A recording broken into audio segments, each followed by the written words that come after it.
took a painkiller to get through it. And I have never felt so good in my life. That changed everything for me. When I tried heroin for the first time, it was off to the races. Yeah. I went to my sister's house, and she had a box of wine, and I drank it in its entirety. I don't remember anything. Apparently, I was outside of her condo, beating up cars, just fighting cars, raising Cain. Got arrested, and I wake up, and I just throw up all over the side of my bed. And I tell my roommate, I'm like, go get the nurse. Go get the nurse. He panics, runs out the door, goes and grabs the nurse and brings her back. And the person that walked in my room is now my wife. I'd gotten all the way back to intravenously using needles. I had went to shoot dope in my left hand and had missed and created an abscess the size of a softball. I had lost all mobility in my left arm. I worked a program. I was in therapy. I was doing everything that I was always taught I was supposed to do to be a good, functioning member of society. And I just lost it.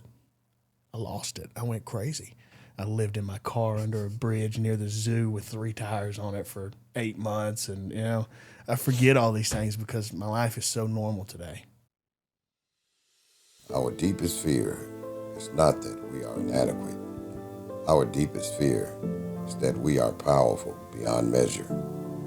It is our light, not our darkness, that most frightens us.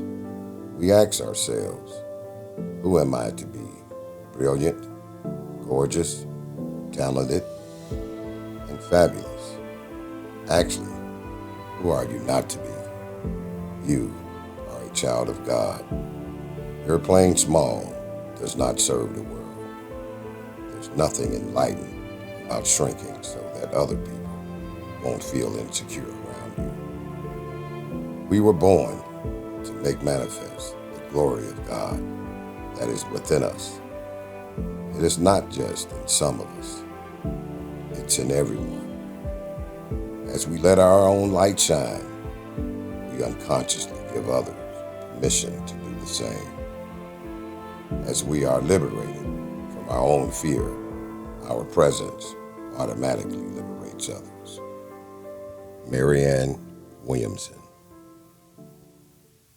We do this game thing first. Kind of peel the, Listen, some of these cards are nasty. Okay. You skip the nasty ones. Okay. Do not do them. Do not do the nasty ones. I mean, if they're kind of nasty, like role playing, you can do. Okay? Okay. You can't do butt sex. Okay. Deal. Okay. So. I've spent most of my life not doing butt sex, so. That's good. Yeah. I'm going to have these on. Mm-hmm. You're going to try to get me to guess what you're saying. Okay. Okay. Butt sex would have been easy. I could have got you there. Go. Tell me what that says. Oh, I'm telling you? You have to tell me. I'm not showing you. Yeah, you're not showing me. Okay. Pregnant. Pregnant. Yep. Luxury. Laundry. Luxury. Don't. Lux. Lost. Lux. Lots. Lux. Luxury. Try a different one.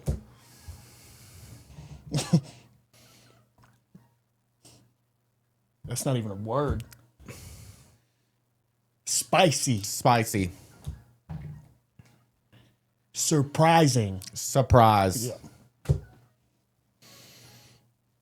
Unfortunate. Unfortunate. Yeah. Tattooed. Tattoo. Greasy. Twist. Greasy. Greasy. Saucy. Sausage? Yeah. No. No. Dang. Saucy. Saucy. Yeah, you were almost there. That was pretty good. Extreme. Extreme. Extreme. Good job. Edible. Animal. Edible. Edible. Good job. Long. Long. Long. Yeah. Illegal. Illegal. Illegal. I ain't got a clue. Friendly. Free. Friendly. Friendly. Freeing. Blindfold. Blindfold. Blackfold. Almost. Blindfold. Blindfold. Yeah. 12-inch.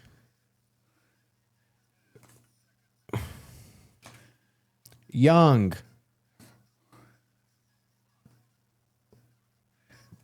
Pole dance. Okay. What'd you get? 4?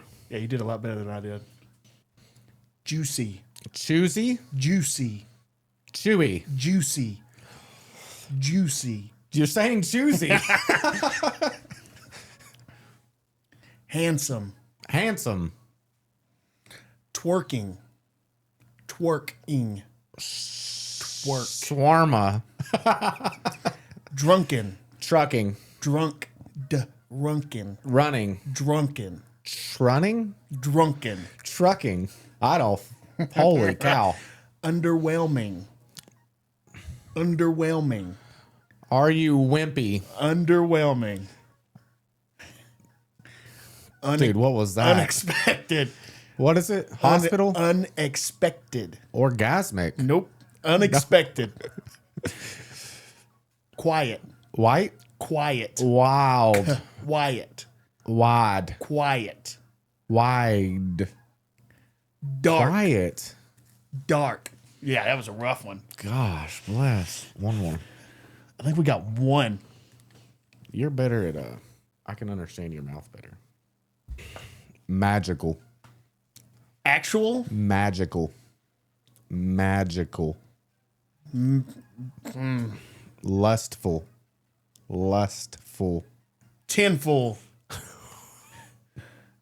Beautiful. Beautiful. Ambitious. Ambitious. Ambitious. Funny. Funny. Funny. Spiritual. Spiritual. Miniature. Miniature. Manicure. No. Welcome to Powerful Beyond Measure, a podcast about radical transformations, gritty stories, and the undeniable power of second chances. I'm your host, Matt Culp, a man in long-term recovery, and this is episode 5 or 4 of, is it 4 or 5 of Powerful Beyond Measure, and this is our guest, Nick Jenkins. You did good. That was good. That sounded really good. Very official. Okay, so what we do is we usually kind of start with like who you are, what's your name, where you from, a little bit of your story. Yeah. But we talked about earlier, like we want to kind of drift into like just conversation back and forth and not stay too much in your story. Sure. But we do want to learn who you are. My name is Nick Jenkins. I'm from East Tennessee, born and raised in a small town called Elizabethton, Tennessee, where there's two things. There's meth and cows. That's it. I It's just- actually seen a rapper from Elizabeth. Really? Yeah. Oh, that's great. Yeah. Yeah. So grew up weird. Parents split up. Good mom. Very, I don't know, very different. My dad was very different. From your mom. Yeah. Yeah. Your mom's real sweet. My mom's very sweet, but my mom is not emotional. Really? In any form. No, she never has been. She's always been the rock. She's always been there for me. She's never wavered in that, but she's never been emotional support. Okay. She does not know how to get to an emotional place. Well, she probably had to carry the load a lot. And she did. She's been a grown up her whole life. We talked to, and which is crazy because she had very good parents, but she's just always been a grown up. She's always had extreme anxiety, and that anxiety led to her being mature beyond her years. But great mom, really good mom. She's always been there all through. I went to treatment 11 times. She's been there through every step of it. Probably enabled for a lot of it, but she did the best she could with what she had. But really good mom. Dad with addiction issues, was raised. My mom had a very normal home in the city, and my dad had a single wide in a trailer park. So I went from bedtimes and being picked what TV shows I watched to free reign at my dad's house. I grew up very different at two different locations. My dad would disappear at certain times, and it would be just my mom for a while, and then my dad would show back up. He'd do good for a little while, and then he would disappear again for a while. But I said all that to say that I do have a good relationship with my father now. My dad has been off of drugs for a while now, at least a few years. He's a very good grandfather to my son. Very That's good. awesome. Yeah, he's really stepped up. And a conversation was had right before my son was born. He was down. He was actually working with Trevor. He had come down and stayed with me in the camper in my front yard, and we were going to Walmart for something. And my wife and I had talked about it, and I had the conversation. I said, "Listen, if you don't get it together, you're not going to be in my son's life." And I didn't think it took at the time. I didn't, he kind of shrugged it off, and we kind of moved forward with the conversation. But something must have clicked, because it was right around that time. He also got remarried, met a really good woman, got remarried, and has been a phenomenal grandfather. Has been a really good grandfather. So I don't want anything I say to be a deterrent of who he is now, because he has changed. He's done a 360. But the grandfather he is not the father I grew up with. Yeah, it's your childhood. Yeah, it's very different. Yeah, Growing up. I mean, I guess you could say somewhat of a normal life. I started messing around with drugs pretty early. I was a really good football player. boom, throw that in there. Huh? I had to throw it in there. Yeah. You were. I've seen the tape. Yeah, I was a solid football player. Played a couple years of college ball. Wish that mattered more in life these days, but it doesn't. It felt D2 to me. Yeah, okay. Yeah. But I had a big game coming up. I broke 3 of my fingers. I was either a sophomore or junior in high school, and I took a painkiller to get through it, and I have never felt so good in my life. That changed everything for me. Yeah. I messed around with it a little bit here and there. I would steal some of my dad's painkillers. He's had major back surgery, so painkillers were always around. I never understood really what drugs were or what that could lead down, but even with your dad, I didn't understand it. My dad did a very good, my dad was a school teacher for 25 years. My dad did a very good job of hiding it. Okay. My dad did a very good job of hiding it. To the rest of the world, he was a very normal human. He coached football. He taught high school. Everybody loves him in my hometown. He did get in some trouble later on. So I'd said some things growing up that nobody really believed me. And then he got in some trouble, and everybody was like, oh, you were telling the truth. I mean, I didn't set myself up well. I lied my entire life about everything. So, my mom said I could come up with a lie quicker than I could think of the truth. So I didn't really, I had the boy who cried wolf for sure. But I started on the painkillers, would start stealing from him. That would progressively get worse. Then my sister, who was also an addict, who has since passed away, found heroin in my small town. And it got worse. There was a lot of steps between here and there, but it got worse. I went and played college football. I got kicked out of school, came back home. The only choice, I had started messing around with drugs again when I got back home. Drinking was already an issue, but I didn't see it as an issue because I was in college. Everybody did it. When I got back home, drugs really took over. Then I kind of pulled the e-brake and what I thought was a safety net and joined the military. Did some time in the military, and then when I finally got home from service, drugs were right there waiting. And once I was back in my own neighborhood doing the same thing, it just got worse and worse and worse. in the military, were you able to have discipline? I wouldn't say I had discipline. I probably did. I probably had 2 good years of where I didn't. And then when I got back home, I picked up a part-time job while I was finishing school. And there was a guy that worked there who was a friend of mine who was on Suboxone. And I found Suboxone for the first time. I didn't know anything about it, didn't understand it. You know, I remember I was working 2 a.m. shift at Lowe's unloading trucks in the morning. And I remember coming in sick as crap. And I didn't know why I was sick. I didn't know that I didn't know withdrawals were a thing. I just thought you could get high and nothing bad would happen, you know? And I came in and I was like, dude, what is wrong with me? And he was like, you're going through withdrawals, you know? But then the Suboxone started. Then my sister brought heroin into the picture for the first time. And I'm probably 19. No, I guess I'd already got back from the Army. So I'm 21, maybe around 21. When I tried actual heroin for the first time. I'd been messing around with pills for a while, but it hadn't really taken hold. And then, when I tried heroin for the first time, it was off to the races. Yeah. It was off to the races. So the next, I would have bouts of where I could hold out for a month or two, but it always led to the same place. Suicide attempts, you know, mental hospitals, rehabs, jail cells, the whole nine. So I was married at the time. Terrible decision. Got married to a girl that I'd been with since high school.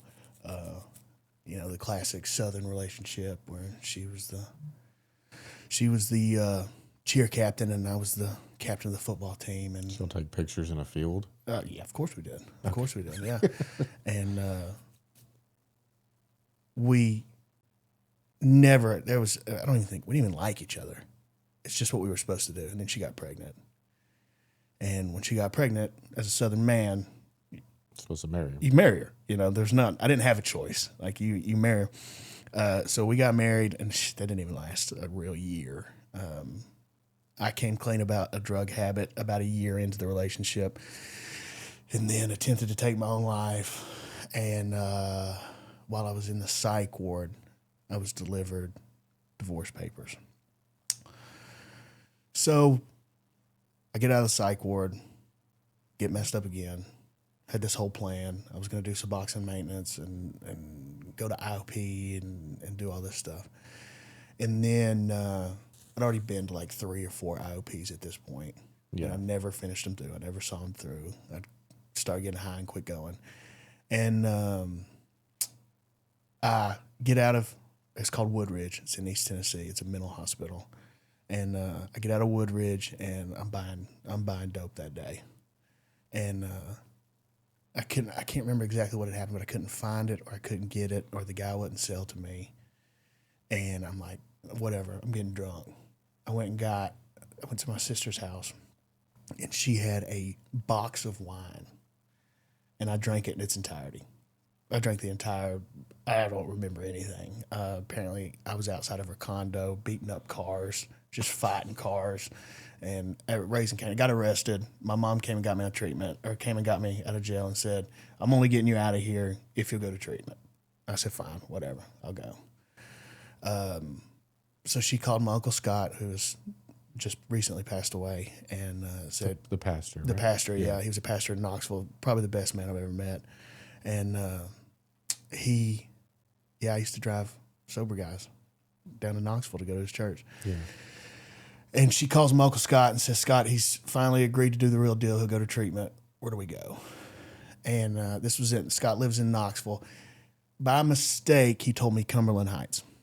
What do you mean by mistake? He meant to tell me Cornerstone in Knoxville. We didn't know this till later, but he got it confused. He had a couple of constituents in his church that had been to both facilities, and some had really good rapport at Cornerstone. So he meant to send me to Cornerstone, but the first thing he said was Cumberland Heights. So I was on my way in the back of a car, withdrawn, on my way to Cumberland Heights in Nashville, Tennessee. So that's how you ended up in Nashville. That's how I ended up in Nashville, and I never left. On a miscommunication. Miscommunication, accidentally. Here's the craziest part is I'm sick as a dog. I'm sick as a dog. You can't start your Suboxone taper until you're off the other stuff. Yeah. So they don't want to send you into reciprocated withdrawal, so you got to wait 2, sometimes 3 days before you can get that. So it's like day 2. And I wake up and I just throw up all over the side of my bed. And I tell my roommate, I'm like, go get the nurse. And he kind of, he's a young kid. He panics, runs out the door, goes and grabs the nurse and brings her back. And the person that walked in my room is now my wife. It was Tyler who obviously didn't. We were not together at the time, but after about a year of pleading, she finally gave me a shot. And, we've been working on our 7th year of marriage, got a kid together, opened a couple businesses together. That wasn't it. I ended up going to treatment quite a few more times after that. Just couldn't get it right. Wasn't willing to get it right. And then I ended up in a homeless shelter in Memphis that was supposed to be geared towards drug addiction. And you messaged my wife at like 3 a.m. because you were working BD stuff. Yeah. I was trying to show Trevor how to. You were working UPS at the time, so that was your morning schedule. And you had messaged Tyler trying to form a relationship with the Detox she was working out at the time. I remember a picture. She like smiles like. Yeah, that's her. That's her. That's my wife. And you were trying to pitch the sober home that you were helping with at the time. Yeah. And I don't remember the conversation, but she said, I got somebody that, I don't remember if she told me it was. Oh, yeah? You. Yeah. I don't remember. I don't think so. Yeah. I got a guy. Yeah. And it was me. It was in Memphis. And the homeless shelter was, I've been to homeless shelters before. It was, they fed us expired meat. Like they would go to Walmart. You ever seen Tiger King where he would go get the Walmart? Yeah. That's what they were doing to us is they would go get the expired meat given to them by the Walmart or the Kroger in town. And that's what we ate at this homeless shelter. And there was a guy, there was 2 deaths the day I got there. So literally the night I got there, the EMS was leaving as we were pulling up because 2 dudes had overdosed and died at this place. It was rough. He told me I had trazodone, which is a very well-known people in recovery use for sleep. Yeah. And he wouldn't let me have my trazodone. He said, these boys will be crushing and snorting that stuff before you can get it into your lockbox. And I was like, where am I? Where am I at right now? Before we move forward, what do you said I wasn't willing to do. You said I went to Cumberland Heights. Yeah. But it progressively went other places. Yeah. I didn't do, or you said I didn't do it, but I wasn't willing to do what. Did you know what you should be doing? Probably not at first. Like leaving Cumberland or whatever. Yeah, probably. I was still young. I was 23 maybe at the time. Okay. So I was still young and I couldn't imagine at the time not drinking a beer again. And I couldn't imagine at the time going fishing and not drinking a beer. I couldn't imagine going to a football game without tailgating. Yeah. So I thought I could pick and choose what parts of sobriety that I wanted. Yeah. I didn't want to leave behind the party, but I also was tired of the consequences. Okay. So I was tired of the way I was living, but not enough to radically change everything. If that makes sense. It does. I still I wouldn't say I had reservation. I had a flicker of reservation, like when I landed this time in AA, which was, I'm an American, and once I get a house with a walk-in closet, a white picket fence, I'll mow my yard, and I'll drink beer if I want to. Yeah. Yeah, that was the last little flicker. And that's why I ended up in AA and not NA, because I knew that I had to chop that, Yeah. Well, I which I'm sure nobody knows, but you've been my sponsor for the better part of 7 years now. I got to a point, I was just beaten down.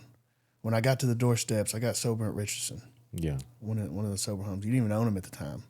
We were in transition. Yeah, you bought the program while I was there. And I remember I was on the cutting board. Yeah. You had 3 you had 2, or you was going to 1, or you had 3 and you were going to 2. We had 2 men's and a women. Yeah. Yeah, and I was going to 2. Yeah. So I was going 3 to 2. Yeah, you were going down from 3 to 2, and I hadn't been there but 2 or 3 weeks. Yeah. And it's kind of a crazy story. I ended up, working with Cullen down the road. We got really close, and the last bed. He was working there? He was working at Tulip Hill when I was the case manager at Tulip Hill. Yeah. But it was between me and Cullen for that last bed. And you told me, you were very honest. You were like, I don't know what I'm going to do. I was like, I think you got a shot at this thing, Nick, but Cullen has been with me for a while. He's doing really good. He does everything. It's hard. And it was kind of funny. I was working with Colin one day at Tulip Hill, and he starts to tell this story about you. And he was like, yeah, Matt was going down to one house for men, and there was this bed, and it was me and another guy, and Matt said he really liked the guy, and that he thought he had a good shot at it, and he was like, I can go stay with my mom for a while until you open up another sober home. And he tells this whole story. It's you. It was me, and then, it kind of blew the doors off of both of us, as we're sitting there talking about it. But I get to the sober home, and I'm beat down. I don't know that I was ready I still don't know. I don't like you were ready, buddy. I was ready because it worked. You know what I mean? Yeah. But I was one bad decision away. Yeah. Because I almost made that decision a couple times. You were in a very surrendered state when you got there, buddy. I was destroyed. Yeah. I was destroyed. I had just I'd gotten all the way back to intravenously using needles, and I had went to shoot dope in my left hand and had missed and created an abscess the size of a softball. I had lost all mobility in my left arm. I couldn't do anything with it because of this abscess. When I was in Detox, luckily my now wife was a big wig at a Detox, and she wasn't at the time. She was just a nurse, but she got me in for a free detox, and they had to cut it 11 times to drain the abscess. I couldn't wash my hair with my hand. I couldn't do anything with my left arm.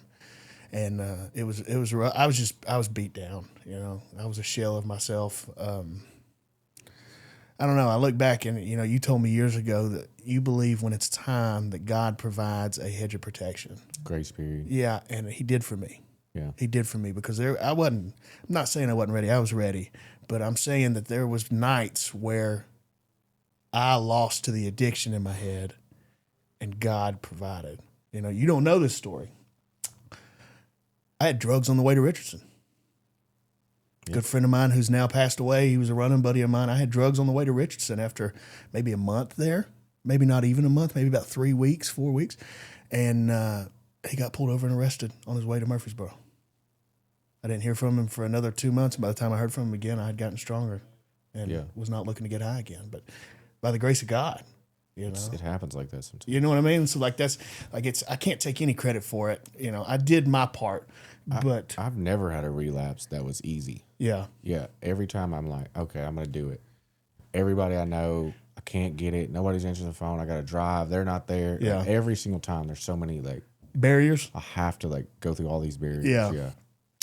I think that my sponsor told me early on about I was in a grace period, like a hedge of protection. But I think he was trying to tell me that, hey, there's a sense of urgency here. Like, you only got, and you don't know how long that's going to be. But he's protecting you, but how long? Yeah, he's giving you time to do this work. For sure. Yeah. For sure. And you told me that all them years ago, and I didn't see that as that it was what it was in the beginning, but that's exactly what it was. It was it was God saying, "This was your time. Don't mess this up, you idiot. Don't mess this up, you idiot." I can protect you so many times, but if you continue to make the wrong decision, you got to face your consequences. I think with the decision around keeping you and not, I pretty much went down to 6 guys. Yeah. Yeah, out of 20. It was at Richardson, yeah. Yeah. Yeah. And I just was like, I want to make a good spiritual, non-financial decision and bet on somebody that I believe in, and it's going to work out. Yeah. Like the first go around, And it did. And I've been continuing to do that throughout. Well, it worked. It does. That's, I remember sitting. What sucks is we were having a meeting, and I do this 20,000 a day reoccurring picture. It was like 10,000, 20,000. Yeah. We were there, and we had a meeting afterwards, and everybody's talking, and other people were there, and all the people in the probably 80 people in the room, 80% of the people in the room were like, Matt Culp just let me get to $1,200 in debt. And I was like, dude, what am I doing here? Listen, don't tell them that. That was for you. Yeah. Yeah. That was a big, so right before you took over, I had come in with another owner. And I met him upon entry, and he wanted to start a work program. Yeah. Remember the work program? Yeah. So I'm coming off of dope, and they put me in a tire shop. slinging tires for like 14 hours. It was the most miserable job I've ever had in my life. And I did it for like 2 weeks. And I think I finally called you and I'm like, I can't keep doing this, man. Really, Nick? Yeah. I was like, how bad do you want this bed? You know? And it was funny. I know we had a guy who came through who had come from a spiritual program, and Uncle Phil, and Phil called you and he had the same job. And he was like, I guess God just wants me to be strong. You know, just two different outlooks on it. But it was me and another guy that had come in to start this work program. We're like, we were going to get in some debt with you, but then you were going to keep all our finances and then take out rent. Yeah. And then he would like buy our groceries for us and stuff like that. And that lasted like, it wasn't good. It was rough. It was 2 weeks, and it didn't. And then, but the problem with that is we had built this whole thing up, and then now I'm sitting there 3 weeks in debt and nowhere to go. You know, like I didn't have a job, and we left the tire shop. I like broke my shoulder at the tire shop. It was like day one, and they made me a manager. Like I'm coming off of heroin, and it's like day one, and they're like, "Hey, you go handle some of this paperwork." And I was like, "You don't know who you're talking to." Isn't that your MO anyway? Yeah, it is my MO. Yeah, mine too. Yeah, that's my MO is climb through quickly, burn it to the ground. Yeah. Done that multiple times. But it's still a lingering thought that I'm not done. In the back of my head. Yeah, in the back of my head. Yeah, not now. Yeah. But there was enough going on to keep me attached. We were having house meetings where weekly people from the program would come into the house and we would talk to it. And a lot of your sponsees or sponsorship brothers, and I got really ingrained in your community. And I had a sponsor at the time, and was working through the program with him. And then Leon? Huh? Oh no, Cameron. Yeah. Yeah. You talking about Lonnie? Lonnie. I had Lonnie in Nashville for a while. Yeah. Yeah, Lonnie's A1, dude. A1. Half of my old head knowledge comes from Lonnie. He was good. I did Lonnie dirty. But I had Cameron at the time, was working through the program with him, but he was in Nashville and I didn't have a car. And then you and I came into the house. I think I'd been there maybe a first day. Yeah. First day. And I was so shaky, I couldn't even make coffee. Yeah. I made the worst cup of coffee, and we sat there for like, I don't know, an 2 or hour. 3 hours. Yeah, for a long time we sat there. To the point where I couldn't believe you were still sitting there. You know what I mean? Like, I didn't have anything else to do. I'm sure you had other stuff to do, and you just sat there, and we talked. And I'll never forget, we moved the conversation to the living room. And I don't know how in this sober home we ended up with so much time without people interrupting. Yeah, without people interrupting. And we were talking about something, and you said something that stuck with me, and I held on to it, still hold on to it. You said, I'm free. And I understood that in a sense of the fact that I can't stay out of rehabs, and I can't stay out of jail cells, and I can't stay out of someone else's custody. But what do you mean free? And he said, I don't owe anyone any money. I don't owe anyone any amends. I don't owe an apology. And if I do, I make it swiftly. I can go to sleep at night knowing I don't owe anybody anything. And that made you free. It is. And that was so foreign for me. That was just an incredibly foreign. I've spent the last, I'm 27 at this point. So I've spent the last 10 years owing somebody something. Always. I hadn't been free since I was in high school. Yeah. I always owed somebody something. So that was such a foreign thought process to consider I could also be free. But it's what I wanted. Yeah. You know?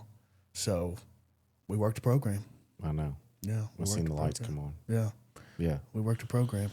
I've seen you become incredibly surrendered, incredibly sold on the ideas that you could become free. Yeah. Yeah. Yeah. You were very willing to do whatever, you know? Yeah.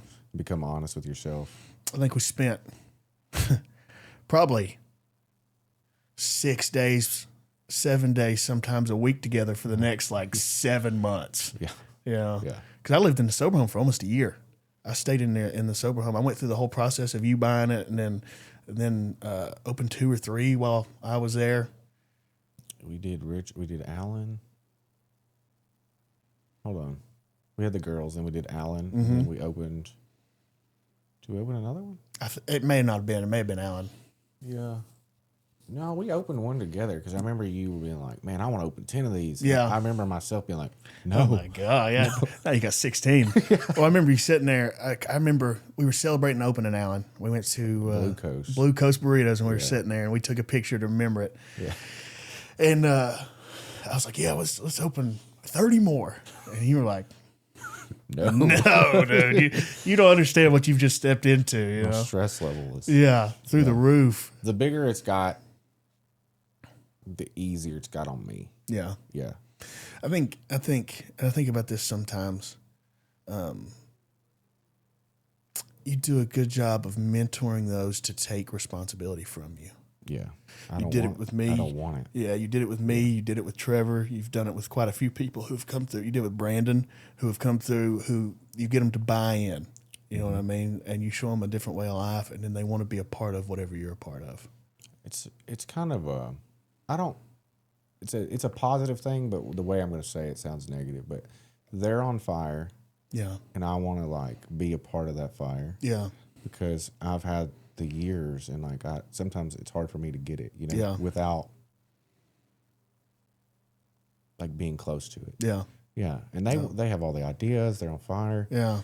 And like they're ready to do it, you know. And I'm like, yeah, let's do it. Yeah. Let's ride. And I have to like. It seems like I have to be like, oh well, let's tamper back this. Yeah. Yeah. Let's get back in this lane a little Yeah. bit. You know, Brandon was. He's still crazy. He gets wound up. Yeah. No, since he took his other job, He's done great. Yeah, dude, Yeah. awesome. He's done great. I still talk to him every once in a blue moon. I have noticed that everybody that I've ever been in that position with, like that relationship with, it's great, and then it's toxic, and then we have to separate, and then it becomes great again. Yeah. Yeah. It's like, dude, there was like 6 months after Brandon left, I was like, I can't even, like, we didn't know what it was. Yeah. Yeah. Like afterwards we were like, okay. Just needed a break. We needed a break. Yeah. We were like married. You know? Yeah. Yeah. We were similar. Yeah. We were similar for a while. Probably 2 years. Probably, yeah. At least another year after I left. It's hard for me to. I can't. It's grasp. been It's been a long time. Well, I do know that, like, back then, like, I mean, I've told people this. It's like, I treat this position as if I'm a preacher and I'm going to walk one day, right? Like, I'm going to stand up and just walk away. Yeah. Okay. Because I feel of it, it's like a church. Yeah. Like, I don't take it with me, you know? And I've always thought that. So there's been moments in time where I'm like, well, is this person that person? Is this person that person? I do feel like that you were or could have been that person. I just couldn't financially support it. Yeah. Yeah. Yeah. And it's You had to like go do. You had to get a real job. Yeah. Yeah. And I had to kind of forge my own path. Sure. Yeah. You know? For sure. Everything we did for 2 years was tied together. That's right. You know, and I don't think that's a negative. I think it was the plan. Yeah. You know, I just feel like you have more. You have something I don't have, or like you have skills that I don't have that are comparable to do the job that I do. Yeah. Yeah. You're more of like a charismatic leader versus where I'm more like nuts and bolts. Yeah. Yeah. Which I think it takes both. Both. Yeah. And we have found that out because my wife is nuts and bolts. Yeah. And her being nuts and bolts has let me be me. Yeah. You know, I get to be the charismatic leader Yeah. and not have to deal with the consequences of is the electric bill going to be paid this month? I mean, that's what we did. And I was like, do you have the receipts? I'm like, Yeah. I don't know. What do you mean receipts? What's a receipt? Yeah. So, but you're absolutely correct. It takes both.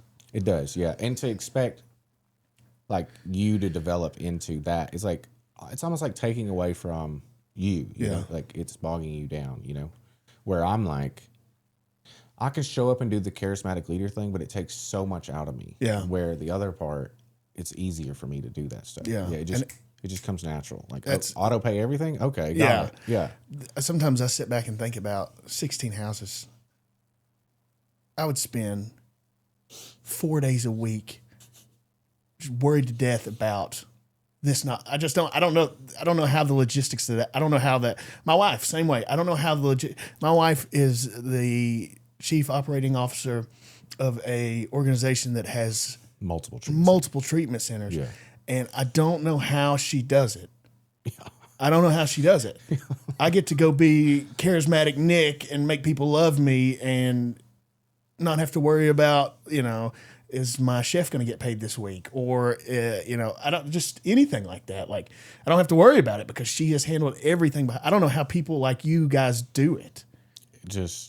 I don't know. Yeah. I can't sleep without doing it. That's crazy to me. I wouldn't sleep because I wouldn't be able to sleep because I'd have already forgotten what I had to do. I wouldn't know what I had to do enough to have forgotten it. That's not the way I'm wired. Yeah. I think that Dominic is, he can be both, and we don't. It's a weird thing. I said that earlier about the toxic. We've never really had a toxic thing go on. Yeah. We're very like left hand, right hand. He understands kind of. He's been around a long time. A long time, yeah. But we've never had, like, he was a wild pick, like, because he was 22. Yeah. And he was young at heart. And like when I brought him on, like people at Clark, like we're all old heads, and like Tony Parker and Ben Hunt, they were like, "What are you doing, Matt?" I was like, "I know what I'm doing. Yeah. Don't worry about it." Like, I knew that his heart and soul was pure with God. Yeah. And we could fix all the other stuff. Yeah. Yeah. And he has like developed and got more mature over time. At first, dude, He was crazy. Dude, he would be doing cartwheels for Jesus. Like, he would just boom, like, and like there would be a mom there, and I'd be like, Dom, This can't do that. like, wait till she leaves. Yeah, you can cartwheel all you want to. Yeah, out back. Out back. Yeah. But that's just who he is. Yeah, it was just so much joy in him from God that he just couldn't like almost contain himself. Yeah. And I'm like, what? Yeah. Like, And you're not a. I'm not out there like that. You're not. Well, not just that, but you're not. Your driving factor is not emotional. Correct. Yeah. It is more now. Is it? Yeah. Okay. Well, I haven't spoke to you than I used to be. Yeah, in a long time. So I've spent like an incredible amount of time in the past, I would say 2 to 3 years, like really identifying like my emotions. And which is funny because I went the other way. You probably needed to. Yeah, I needed to. Yeah, well, here's the thing, man. I had some undiagnosed stuff. Yeah. I was, a little bit. I was I guess a year or two ago. My wife and I, with 6 other people, decided to open a detox. My wife had been a COO of a detox. Yeah. It was heading south. She wanted out, and she wanted to take her 4 or 5 most trusted people and open a detox. So, whatever my wife does, I get behind. For sure. She ain't never been wrong. You know what I mean? She's never led me astray. She don't miss. Yeah. She's hit after hit after hit. And I was the worst decision she's ever made. You know what I mean? Or the best. It worked out for us both in the end, but it was 4 years of misery she had to go through to get the finished product that that I would be. But we decided to open a detox. Ended up fighting. We bought a building. She had funding out the wazoo. Oh, y'all bought the building? Bought the building, and the one in Laverne. Yeah. And she had people coming out of the woodwork wanting to buy in on her. And that's just a testament to what she had done, And the biggest issue we ran into, and we had a lot of money down. We had a lot of people willing to put money down on this new adventure. And the city hated us. I don't know what we did to the city, but the city came after us tooth and nail, and they would shut us down for this, and then shut us down for this, and then this wasn't up to code, and then this was going to be up to code. Like it was a year. We sat on our thumbs and did nothing, fighting the city. Ended up in a full-blown lawsuit against the city, and they backed off. They're still not all the way off. I don't even know if I should be talking about it because it's just pissed them off more because we're waiting on the other shoe to still drop 2 years later. I don't think you've said anything specific. You're good. That guy, yeah. But so we went through probably we were eating ramen. I've got a almost 4-year-old boy now, so he was 1 or 2 at the time. We had a brand new kid. Both of us are brand new parents. You know, I'm out of work. She's out of work. We're living on like $1,000 every 2 weeks. And that's for a whole family. It's a lot. That's a little less for you, Nick. That's not good for you. Yeah, it's not good for me at all. But like we were just trying to survive. You know what I mean? Yeah. We didn't want to draw paychecks. We didn't want to do anything until we got open. But we were having to survive, and we went into an incredible amount of debt. Somewhere probably $30,000-$40,000 in debt. Just trying to survive. Credit cards and something. Credit cards Yeah. after credit cards. You know, luckily, you know, her parents helped out. My mom helped out. But we went into a ton of debt, and then we got everything working. You know, the city finally backed off. We opened the doors, but that was probably the hardest year of my sobriety. It was just because we didn't know. You know, we put all our eggs into one basket, and the city just wasn't going to let us do it. And I watched my wife crumble. You know, there'd be nights where I'd wake up at 2 a.m. and she'd be in the bathtub in a hot bath just crying her eyes out. You know, and my wife is a silent leader, but she is a leader. Yeah. And she carried the weight of all those people who went with us. And she just continuously thought, I failed them. I failed them. Were you paying them? About like we were paying ourselves. Just enough to stay afloat. Just enough to be able to eat, pay your rent, and stay afloat. But no, not really. No. Then everything finally evened out. We worked out. And then it blossomed into we did really well. We had like 8 really good months. We became profitable in 4 months. That's great. She knocked it out of the park. Yeah, we became profitable in like 4 months. Took us less than a year to get out of the black. It's, you know, and everything worked out the way it was supposed to be. You know, there was a big acquisition that occurred. Mm-hmm. We got bought out. And then we became part of a bigger team, which led me and Tyler to move to Kentucky to open up Serenity Ranch, which now we're in the process of, by the end of the year, we'll open up Serenity Ranch Wellness right down the road. So it'll be 32 beds in Mammoth Cave, Kentucky. I've heard great things about it. It's great. It's great. Yeah. It's been a lot of work. It's my first. I've been a case manager for a long time, and I fit that role really well because I get to kind of be a wild card. Yeah. And now I'm the executive director, and I've got to be the sensible, rational human. Yeah. It's a little more difficult than I expected, but it's been a really, really good growing experience for me. So, the one thing I've learned about the higher I go up, and especially in this area of like treatment or whatever, is like the higher I move up in anything, like it's harder for me to be a part of like individual client. You know? Yeah. And that's I definitely make time to do it, but it's harder. Yeah. Because I have so much other stuff that I have to do. I feel very similarly. Yeah. Very similarly. Tyler, my wife, got her theology degree from Hillsong in Australia. Mm-hmm. And she talked about, you know, there's a main pastor of the Hillsong campus in Australia, and he would meet with all the new people and say, there's a chance that I don't get to know you while I'm here. But I can't. I can't get to know everybody that walks in the door. What I can do is instill values, love, and care in 2 or 3 people at a time, and then they can do 2 or 3 people at a time, and then they can do 2 or 3 people at a time. And by the trickle-down effect, everybody gets loved and cared for. But I can't personally take care of everybody that walks through the door. Yeah. You know, and that's kind of how I've lived or attempted to do what I'm supposed to do. Yeah. Did that thing again. Talking too much. I broke it. One thing that I realized is like, my dream is to like just have everything took care of, and I can just go hang out on the front porch with the guys. Yeah. Because that's like what I like doing. Yeah. Yeah. But it's always so much stuff going on. Well, I tried to, after Brandon left, I tried to go back to the front porch and just hang out. Well, what I realized is like there's so many people there that have needs, and they have things that they like actually have to have done. They need IDs, birth certificates, all this stuff, you know? Yeah. So I was like, okay, get in the truck, let's go, you know? Well, once I got in the truck, like, then I'm taking them, I'm doing it because like that's what I'm supposed to be doing, you know? Flexing your chest. No, I'm burping. I had a burp coming up, and I wasn't going to burp. Okay. I can flex if you want me to. It looked. Yeah. So when I took a step back, I was like, I have to take a step back. How do I fix this problem at an overall scale? Yeah. And once I was able to do that, I was able to I took like a 2 or 3 week break and like sabbatical myself, and I was like, how do I fix this problem? And I was able to like look at it outside the box, and I was able to like, okay, well, we need a driver. Yeah. We need somebody to do this. We need a case manager. How do I achieve this? You know, and almost like at the same time, that grant came out that was available to like an LLC. So we wrote for the grant and we're able to get the grant. Yeah. You know? And I was able to hire someone on and then hire a second person and get a brand new van.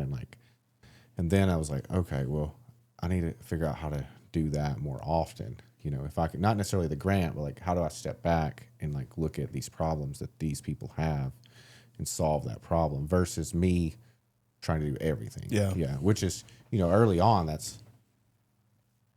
when I had 5 houses, that's all I did. Dude. Yeah. I lived in the health department, dude. Yeah. Yeah, I would go up Just getting there, IDs. birth certificates, and they would do.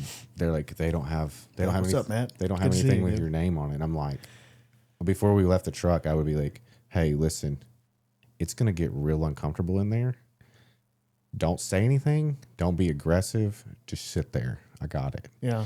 And they'd be like, what? And like we would be in there. And when I'm in there, I would be like, well, he doesn't have anything with his ID, his name on it. And they're like, well, we can't give it. And I'm like, can you get your supervisor? And then the supervisor would come over and be like, well, he doesn't have anything with his name on it. He needs this to get the ID that you're asking for. Yeah. And like we would sit there for like an uncontrollable, just a really awkward. It would get really awkward. Like I'm not leaving, but I'm not yelling. I'm not aggressive. And it would get like, they'd be like, okay. We'll do it. Yeah, they hated They knew it. They saw you coming. Dude, they hated it. But they need that piece before they can do anything else. Yeah. Yeah, I will tell you, I think that's a huge difference in the two worlds we live in. Is people come to me, I wouldn't say more put together, but with a different set of needs. Well, they have time. All the other stuff's out of it. Yeah, they're it's gone. It's just them. And what we do is a bubble. You know, it's residential treatment. So it's, you know, you've got one foot in the real world here, one foot in recovery, trying to live both lives. Yeah. Whereas when you're with me, that's it. It's just you, your emotions, your spiritual self. Which is a whole different ball game to deal with. But Yeah. I can deal with that stuff. Yeah. I just went to on-site and I was like, I felt like I was back in treatment. Yeah. Yeah. I've heard great things. It's a weird feeling to feel like you're back in treatment. Yeah. You know? But it was like super experiential therapy and like psychodrama. Do you like it? Yeah, I liked it. Yeah. But it is different. It's different than, because like one of the things you might do there, like you might have been to a treatment center and done one of these things. Yeah. Yeah, where like it's just back to back. They're just hammering you, you know, like, I mean, listen, have you ever done like psychodrama where they bring out a wood chair? Like that's one way. Like if they bring out a wood chair, Yeah. leave. Run. Go the other way. Yeah, you're about to talk to somebody that ain't there. In that wood chair. Yeah. Oof. Yeah, like your childhood self or your grandparents that's passed or like you have to answer for your, oh my God. Yeah. Yeah, it's heavy. Deep. Yeah. That's good stuff though. It is. Yeah. What'd you do a week? 5 days. 5 days? Yeah. It was cool. Yeah. We did this one thing. It's like a hula hoop thing. Mm-hmm. And it has like 3 hula hoops in the floor. And one is for your inner strength, one is for your biggest fan, and then one is for your higher power. And like you step into it. This is like experiential stuff, but like you step into it, and you're like, well, what's an inner strength you have? And like, so me, I was like, calm, stoic. That was one I picked. So she's asking me, well, what would calm, stoic want you to know about your life right now? What would calm, stoic want you to know about this weekend? And like, soon as like the second question came, I was like, I don't like this. I don't like. She was like, what do you mean? I was like, I don't think I like the calm, stoic. She's like, well, what do you want to do with it? And I'm like, I don't want it written on there. Yeah, I just felt like it was going to impede from me doing the work. Yeah. Like being that calm and stoic. Yeah. She's like, Kind of kept you in a box. yeah, like, what do you want to do with it? Oh, well, I want to just, she's like, here, you do something with it. I'm like, I just take it and put it at the other side of the room. Yeah. So we go through the questions. I move into biggest fan. And like, my biggest fan is my mom. Yeah. Well, what is my mom? And I'm like, oh God. Well, what does my mom think is going on? You know? Yeah. Well, what would your mom tell you about what's going on in your life? I'm like, And then I like move into, you know, the higher power. And she's like, you can pick your own higher power, you know? Well, mine's God, you know? So I pick it. And like, well, what would God? And I'm like, fuck. Yeah. Yeah. Where do you go from there? Oh, dude, I was like walking in the circle. She's like, you seem real uncomfortable. And I was like, I feel real like it's really accountable. Yeah. And she was like, accountable? What do you mean? You know, it's like, it's always movable. Like with the therapist, like when I get to Calm Stoic, she's like, well, if you don't like it, you do something with it. Yeah. It's your show, you know? Like, so when I get there, she's like, well, what's going on? I'm like, well, I feel accountable. Tell me about accountable. I'm like, Oof. I want like grace, you know? Yeah. I don't want, like, I'm at a time in my life where I've done everything right in my life. Like, I just don't want to be accountable right now. Yeah. I just want to, and it was kind of weird, like, to think about, like, okay, this is the relationship between God, myself, and someone, and the world. Like, those are the circles, you know? And there's been times where I've been, like, really okay with God, but I haven't been okay with myself. Yeah. And, like, looking back, I was like, if all three of these can be, like, in really good states, they were really close, you know? But, like, then, like, my life would That's be like the great. perfect version. That's the perfect version, yeah. All three worlds coming together. But there was, like, other stuff like that in there. I'm actually not sure if you're supposed to tell their... What's going on? Yeah. Yeah. Yeah, whatever. They're probably not watching my podcast. I doubt that. Yeah. Maybe one day. Dude, Phoenix was on here. Yeah. It was a great episode. But the way he thought about the podcast, you could tell he was like, I was like, what do you think is the proudest thing about me that you have? He was like, man, this. Like, he was like, he was just like, he thinks we're million views a month or a day or something. You know, he thinks. You're just big dogging. Yeah. He was like, I'm on a podcast, you know? Yeah. Which it is, like, most kids want to be, like, on YouTube. Yeah. He has, like, videos that have 100,000 views. Really? Yeah. It always worries me, dude. Social media is so dangerous. It is, yeah. That's what I've always been worried about, because it's the old toothpaste out of the What? the old what's the old saying? Once the toothpaste is out of the, That's some East Tennessee. it must be. So here's what happened: is I had a professor in college who it was kind of a life lesson. I don't remember the course, but this dude, he was a phenomenal instructor, and we got really close, and he gave us all dollar store toothpaste. We walked in. This is in college, right? Like, I'm a sophomore, junior in college, and we walk in, and he has this toothpaste sitting on the desk, and there's a piece of paper sitting on the desk, and he said, empty it out, every inch of it. And so we just sat there and scraped it out. He said, okay, now put it back in. Okay. And he said, that's the world. He said, once you let it out, there's no taking it back. And that's always what's worried me about the internet is you say the wrong thing or the wrong, and it's out there forever. You know, it's just this intangible, always looming thing. Yeah. In my life recently, I've been very, like, I'm proud of myself for, like, staying completely positive. Yeah. And not engaging in anything negative and just being, I'm okay. I'll sleep good at night. Yeah. Yeah. That's what it's about. Yeah. Yeah. I'll sleep fine. I don't know how I got off track a while okay. ago, but yeah, you know me. So about 2 years ago, going through all that Yeah. with the detox, opening the detox, I mentally broke down. When y'all were doing the Laverne thing? Yes, when we were opening the detox. It's actually, here's the crazy part, is it started showing its face before. And I went through multiple levels of psychosis. Just outlandish thoughts. I couldn't get them out of my head. Things were just crazy. And, you know, at this point, I'm like 5 years sober. I worked a program. I was in therapy. I was doing everything that I was always taught I was supposed to do to be a good, functioning member of society. And I just lost it. I went crazy. And I had 3 mental breakdowns. Each one got progressively worse. Once again, this is at 5 years sober, right around 5 years sober. And we got the detox open. So I'm working at the detox at the time. And I drive home one day and I'm having awful thoughts, just terrible thoughts, just stuff that would, tear anybody up. And I couldn't shake them. And I got in my truck. I went home, and you know, me and Tyler don't fight. We never have fought. And I start a huge fight when I get home, looking for a fight. And I just get in my truck and I storm off. And I went to Cedars of Lebanon, once again, 5 months sober, and stayed on the phone with Suicide Veterans Hotline for 4.5 hours, trying to let them talk me out of killing myself. And there's good and there's bad in this. It was a growing experience. The cool part is I never once considered drugs or alcohol. Not one time. End of my life was more of a reality than using or drinking again. And I even had the thought, I was like, for the first time in my life, I've got money in my bank account. I could go to a bar right now and spend the rest of the night getting tore down. And then I was like, I'd be sick. That'd be miserable. That would make everything worse. So it was not even real fleeting thoughts of wanting to drink or use. I just didn't want to feel the way I felt anymore. Yeah. You know, and that ties back into why we use the way we use this. We couldn't be us for one more second. So we have to do something to change that. So I felt that same way for the first time in probably 4 years. And I didn't know what to do. Ended up, my wife was able to find me, got me back home. Everything was fine. And she said, you're going to a psych tomorrow.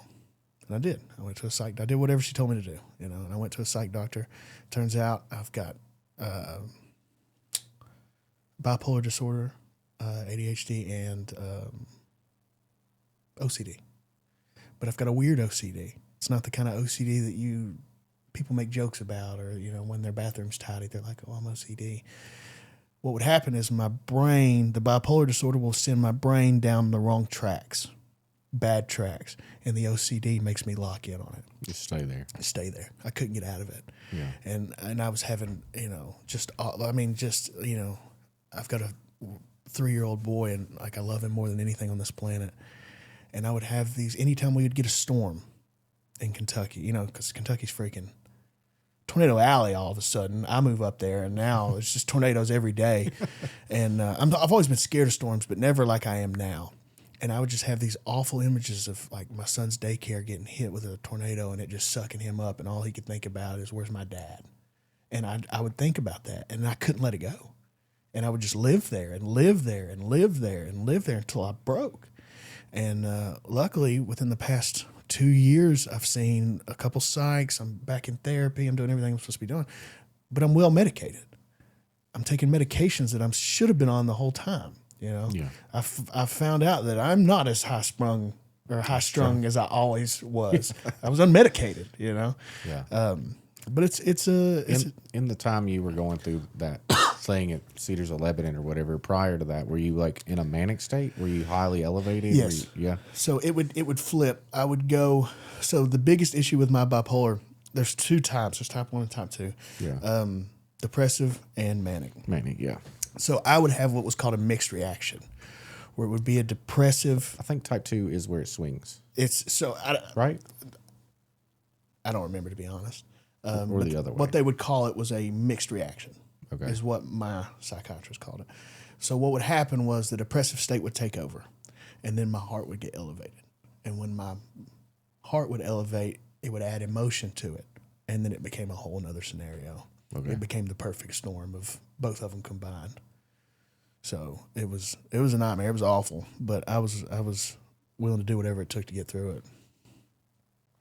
I'm pretty sure my ex has said that Nick is bipolar. Oh, probably, yeah. Now that I sit here and know, Yeah. I'm like, yeah, so was my dad. She thinks, she's like, Mike, he's bipolar. Nick's bipolar. Everybody's Daniel's bipolar. Yeah. I mean, hold on. I do have to say that all those people are probably Ended up bipolar, yeah. Pretty good judge, yeah. Yeah. Pretty good judge. I just, it's not, bipolar's not what I thought it was. You see it in the movie, they're like, oh, I'm bipolar. And It's not very well represented in the not. only movie I've ever seen that's well represents is on Shameless. You ever seen that? I haven't. Well, Ian, he goes into like a manic episode, and it's like it Realistic? It's realistic. Yeah. Like he like steals a car. He goes like he gets like very grandiose. Nothing can go wrong. Yep. Everything's gonna go right. Like he's in like a real like, this is the way I should feel all the time. All the time. Yeah. Yeah. The hardest part of dealing with that well medicated is I have now tasted what it feels like to feel like God. Well, some people that are medicated can figure out how to like. They actually talked about this at On-Site, but like not the medicated version. But you want to be like in a space that you want to like, you don't want to dampen yourself. Yeah. Yeah. You want to be in a place that's good, but And it is dampening. You know, it is compared to what I've always been, it is dampening. But there's it's a peace with that too, though. Oh, yeah. Oh, it's not even well, so with that manic energy comes anxiety. So I've lived my whole life with incredible anxiety and had no idea that's what it was. I just thought that's how people felt. Yeah. And now that I'm medicated, I'm like, oh my God, I can sit there and not look at my phone for 2 hours on a Saturday and not think that the world's burning down. You know, it's been great. Now I'll tell you, like there's days when I'm like, man, I wish that serotonin would hit like it used to. You know what I mean? Like I wish I could get that rush like I used to feel like on top of the world. But it's not even close to worth trading the peace that comes with being medicated the way you should be medicated. Yeah. I think they were talking about the parasympathetic nervous system. I think that's how you say it. But like you can like fall into like a depressive state, and then there's like the middle state, and then there's like almost mania. Yeah. Like, but you want to be like almost in it's like a playful flow state, which is where you feel like when I play basketball or when I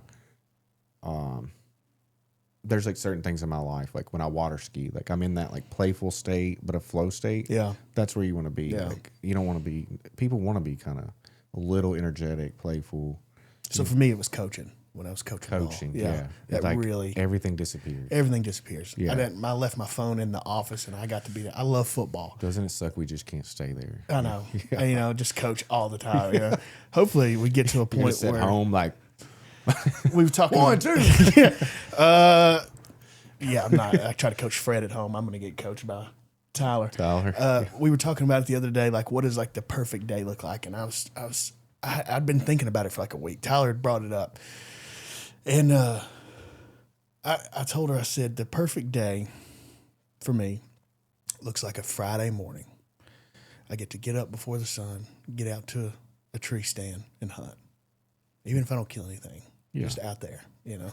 And then I get home.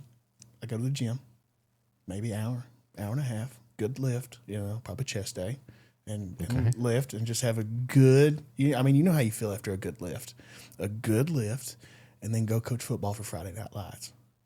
There's not, like that's what, obviously. No nap? No nap. Okay. No nap. Naps are out of the equation anymore. Really? Well, you got it. You know, you have a kid. Naps aren't real anymore. No, nap time, dude. Yeah, right. That would mean you'd have to listen to me for a second. Kid don't listen to me, dude. We had nap time for 5 years in my house. Really? Yeah. Oh my God, I wish we like did. 12 p.m. nap time. Nap time. Yeah.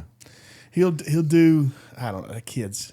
You always. It's funny because you always say like, when I have a kid, this is what's going to happen. Yeah. Oh my God. That kid last night, as a matter of fact, I'm laying in bed. It's like 7:30 at night.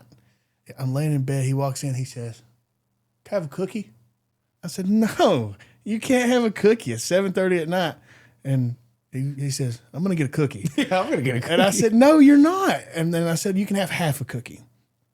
And we walk in there, and I break this cookie in half, and I hand him half of it. And he looks at it and looks back and looks at it, and then he reaches out for the other half. And I'm like, oh, he just wants to decide which half he wants. He puts them together, takes a bite out of both of them, and just walks away. And I didn't do anything about it. That kid, I don't breathe without that kid telling me to breathe. You know what I mean? That kid owns me. You know, but it's I don't know. It's something about fatherhood it changes you. It's the most incredible thing, dude. That type of love, dude. I didn't know existed. It's something. Yeah. I didn't know it existed. And that's all been I forget some days that I'm a recovering addict. You know what I mean? Yeah. Like I forget that I didn't live a completely normal life. And for 10 years, I was an IV, heroin, methamphetamine user. And I lived in my car under a bridge near the zoo with 3 tires on it for 8 months. And, you know, I forget all these things because my life is so normal today. You know? Yeah. Being a father has been the single greatest thing I've ever done. It's the only, I'm going to mess it up. Like, every parent is going to, it doesn't matter. I was telling somebody yesterday, like, no matter what, I'm going to mess it up. Yeah. I could not respond for 30 seconds one time, and somehow they're traumatized. You know, it just happens. Yeah. You know? My dad told me one thing when I was a kid. Like, he told me, I went to get gum, and he was like, you have to You have to earn your way in this life. I'm not getting you the gum. You have to buy it, you know? And he probably told me that 1,000 times. He probably maybe never told me again. But I took it to heart, and I've been fucking earning everything ever since. Yeah. So you don't know what you're going to do to your kid. You don't know what they're going to hear. But but like, it's probably the thing that I haven't messed up in my life. Like, it's my greatest single accomplishment. Yeah. I would agree with that. Yeah. It's just like, my kids feel safe with their emotions. Like, I hug my kids. I tell them I love them. Like, it's a total. My Phoenix was like, "Your childhood was so great. You had 4-wheelers and like all this stuff." And I was like, "Dude, my father didn't tell me he loved me till I was 20 years old, and it was prompted for 3 years." Like, fuck the 4-wheelers. Yeah. Like, It's kind of crazy that's. You know, my dad allowed me to have a party house. So we partied hard at my dad's house. So I was cool. You know what I mean? It was the spot to be. And then you sit back and look at it and you're like, man, I just wanted to know I was loved. Yeah. You know? Like I broke down right before Jesse was born. We were laying in bed at our house in Murfreesboro. And I just broke down. And she's like, "What is wrong with you?" And I said, "My son will never have to question whether he's wanted." You know what I mean? Because I did. I had those questions. I had those questions most of my life. Do people even love me?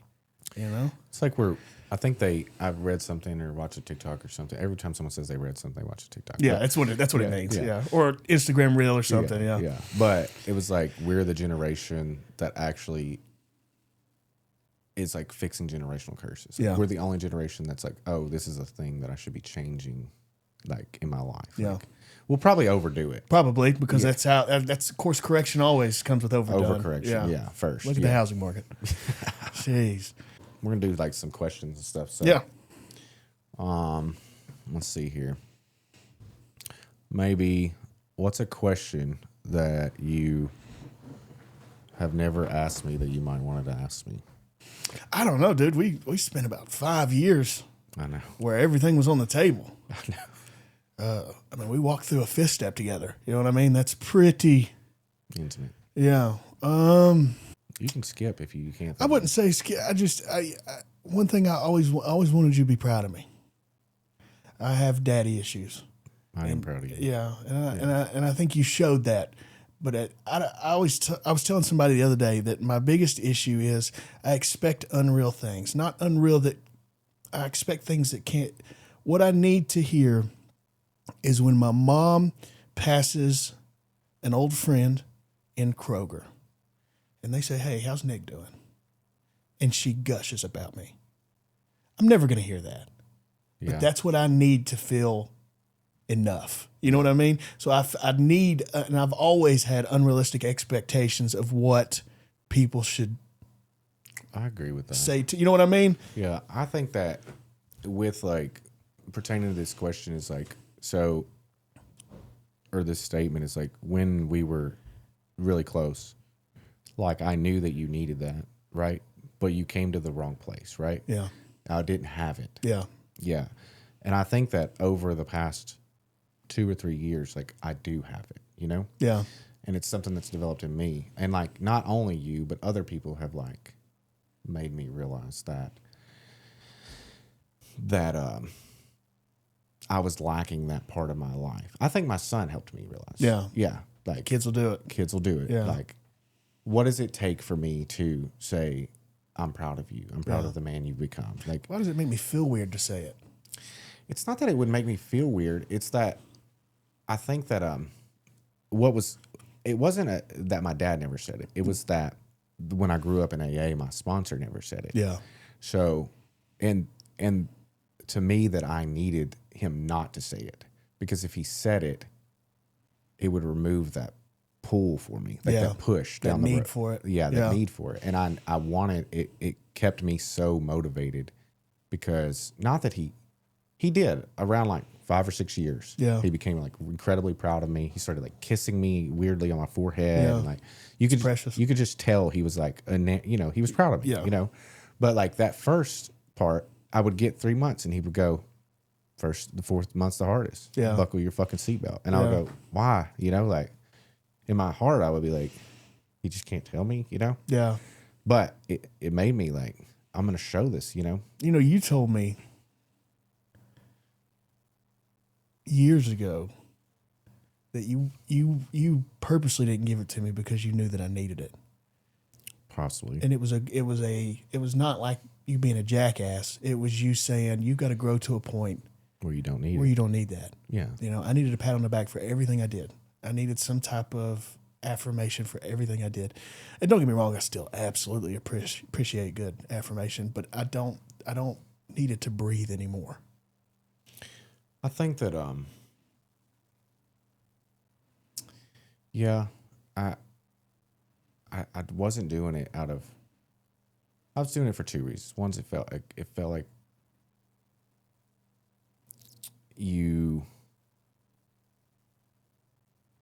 it was the thing that was like holding you back. Like you needed the affirmation, you know? But the older I got and the more around my kid and other people in my life, I realized that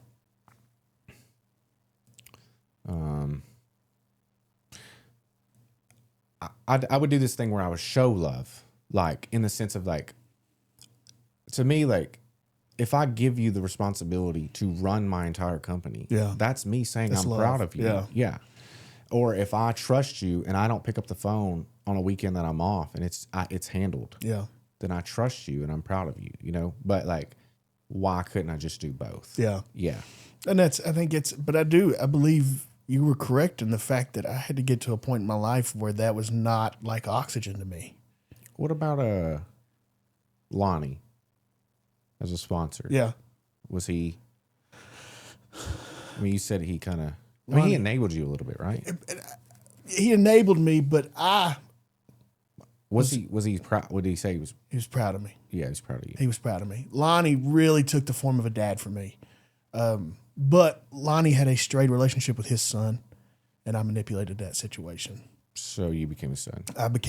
I stepped in and would tell him all the things he wanted to hear. Okay. I don't know that there's ever been a purer heart than Lonnie. He's a great guy. Yeah, Lonnie's A1. I think everything he does with the right intentions. You know, but I don't know. Lonnie was a good one. Lonnie was just there at the wrong time. I wasn't ready. Yeah, it's happened for me too. Yeah, Lonnie was. I just felt like when I got sober and Daniel stepped into my life and he was just. I'm not sure. I have a similar story to you in the sense of like. I mean, you did more with sports or whatever, but like, I was always the team captain. I was always the coaches, like not the pet. Like I always had high expectations upon me, you know, like, yeah, you get this position because you're that guy, but like you also get like all the responsibility, you know? And I've always been in that position. And then throughout my career of, you know, like drugs, I just kind of lost myself. And then by the time I found Daniel, it was like a father that I had needed the whole time. I needed somebody in my ass. Yeah. Yeah. And I didn't really have the type of, I'm not the same human as him, but I understood what like the psychological push he gave me. Yeah. So I thought I needed to replicate that. Yeah. But not everybody is me, and not everybody is going to respond in that manner. You know, I've learned how to maybe move a little bit different. Yeah. Yeah. That makes sense. Because some people just need to be told they're proud of them. You know, some people just need validation. Yeah. Some people need those things, you know? Yeah. I think, I wouldn't say, I don't think you feel a huge part of what you did for me was at a part of my life where I felt unlovable. You made time for me. You know what I mean? Like that's like there's no like great reckoning, or you know, you've said some really good things to me, and I still say a lot of things that you told me over the years. You know, a lot of great wisdom has been trickled down to me. But I think a big thing of what you made time for me. Yeah. When I didn't feel worth other people's time. You know? I can see that. And that made you different. You know, because everybody talks about how they want to help. But that's different than sitting there for 2 hours drinking terrible coffee. Terrible coffee. You know, with somebody who's been sober 48 hours, you know. I think the people that I've like touched their lives the most is like when it gave up my time, and I drove them around in the car. We hung out all the time. We did dinners together. We just became almost one. You know? And then like over time, they taught me things too. You know, like sometimes it's the student teaching the teacher. You know, like I'd be like, yeah. I mean, there's a lot of those people in my life. Like, there's probably like 10 of them, maybe. I don't want to miss one, so I'm not going to name them. Yeah. But they know who they are. Yeah. You know, like I just we've just became melded together, and they have successful lives. You know? Yeah. I wish I could do that at a bigger scale. At a higher clip. Yeah. I don't think that's possible though. At one point, I had, when Brandon was in Threshold, Pedigo, Jacob, I'm not going to miss him, Drake, Chris Hill, all these people, Dustin Sapp, like Stephen Pearson. Some really good ones. They were all in there together, and I was just like a part of. Yeah. Yeah. They were on fire, and because they were on fire, they were like touching a lot of people's lives. And like, that's probably the best period of Threshold there's ever been. Yeah. Like, because it wasn't just me, you know? Yeah. And then by the time they had all graduated, graduate 3-quarter housing, like I was like, yeah, gosh, bless 2 years. Yeah. Yeah. Cause they're all young in recovery, and I'm going to all these celebrations. And yeah. Like, we need you. You know, I was just like, God bless. I need a nap. Yeah. Yeah. Can I manage this from the house? Yeah. Yeah. That's sober living's a different beast. Where do you see yourself in 5 years? Dude, it's been such a roller coaster of 2 years. I tell you what, man, I found out that I follow my wife everywhere. Wherever she goes. She could call me tomorrow and say, I'm opening up a pottery studio. And I'd be like, perfect. Okay, let's go. You know, like it doesn't, I have found out God built her for me and me for her. And whatever she wants to do, I'll do it. There's a simplicity in that. There is. And I'm happy. You know, I grew up, my dad's on his third wife, and I grew up in a place where like everything was a fight. Everything was a battle. His ego, and he's gotten a lot better. You know, I've noticed he's gotten a lot better. He's able to let his pride go to be a good husband. Yeah. And to be a good father, to be a good grandfather. And I learned really, we fought a lot when I first got sober. And then I got into therapy, and I was like, I don't want to do this. I don't want to spend my life, because I know it's my person. I know she's my person. I don't want to spend my whole life just fighting for no reason, you know? So the difficult part about that is sometimes that means my big tail has to look her in the face and say, you hurt my feelings. Yeah. But that's how you don't fight. You know what I mean? I'm not holding it for 3 more days going to bed with a cold shoulder because I'm upset with her. We talk about it. You know, we talk about these things. But I don't know, man. In 5 years, Jesse will be 8, probably another kid. I'm still doing the same thing I'm doing. You think? Yeah, I'm living the dream. Listen, one thing I know about you is you don't get attached too much. Okay. Yeah. So in 5 years, to say that you're going to be doing this, maybe the same arena. Yeah. Maybe. Same world. Yeah. Maybe. It'll be in recovery. I don't know how not to be in recovery. Yeah. Probably something. It's hard to tell what you'd be in 5 years. And it just depends, dude. You know, I'm very tied to this business. You and Dom, like, y'all are both, I'm sure that y'all, if you think about it, y'all probably are like, oh, I wish I could be like that, the other opposite side. Because I'm so like, once I have something in my hand, it's my blessing and my curse. Once I have something in my hand, I'm so disciplined and so loyal to it that I will not. I've been doing the same book study for 7 years. Monday night. Yeah. And like Dom was doing Recovery Church, and I was like, just put it in a nonprofit, founder yourself, meet every quarter. He was like, no, God told me to let it go. Yeah. I'm like, okay. All right. Yeah. Whatever he said, you know, but I've watched you do some of that. Yeah. Like you're like, you do it, you experience it, you're done with it. Yeah. Yeah. And like, I'm like, no. Yeah. Yeah. I think it is a blessing and a curse. Which it's been in business, it's been it's a blessing. Yeah. But in my personal life, I've noticed that like, I kind of picked up on it at that retreat. Once somebody's like in my inner circle, like really in there, it's really hard for me to let them out. Yeah. Yeah. And like, it's really great in business. Like, I've been doing the same thing for 7 years. Yeah. Yeah. I'm super consistent, super disciplined. But there's things in my life like that are maybe bad or negative that I won't let go because I'm loyal to it. Yeah. Yeah.